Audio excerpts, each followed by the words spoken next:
नमस्कार, कोकणचे वैभव असलेल्या सागर डिजिटल मध्ये आपले स्वागत। नागरिकात प्रचंड घबराट। परतीचा पाऊस सुरू झाल्याचे म्हटले जात असून माणगाव तालुक्यातील निजामपूर परिसरातील जोर गावात ढगफुटी सदृश्य पाऊस पडल्याची परिस्थिती पाहावयास मिळाली।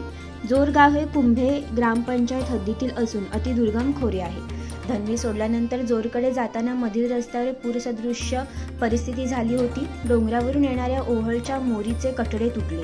या येणाऱ्या पाण्यात चारचाकी इको प्रवासी वाहन पाण्यात अडकले होते, तसेच एक दुचाकी वाहून जाता जाता वाचली। इको गाडीला नागरिकांनी दोरीच्या सहाय्याने बांधून ठेवली होती। ढगफुटी सदृश्य पाण्याचा प्रवाह मोठा असल्याचे व्हिडिओमध्ये दिसत आहे। नदी नाल्याप्रमाणे रस्त्यांवरून देखील मोठ्या प्रमाणात पाणी वाहताना या व्हिडिओत दिसत असून यामुळे ढगफुटी सदृश्य पावसामुळे येथील रहिवाशात भीतीचे वातावरण आहे। सागर डिजिटलच्या बातम्या नियमित पाहण्यासाठी आमचे YouTube चॅनल सबस्क्राइब करा, लाईक करा आणि ताज्या घडामोडींची सूचना मिळण्यासाठी बेल आयकॉनला क्लिक करा।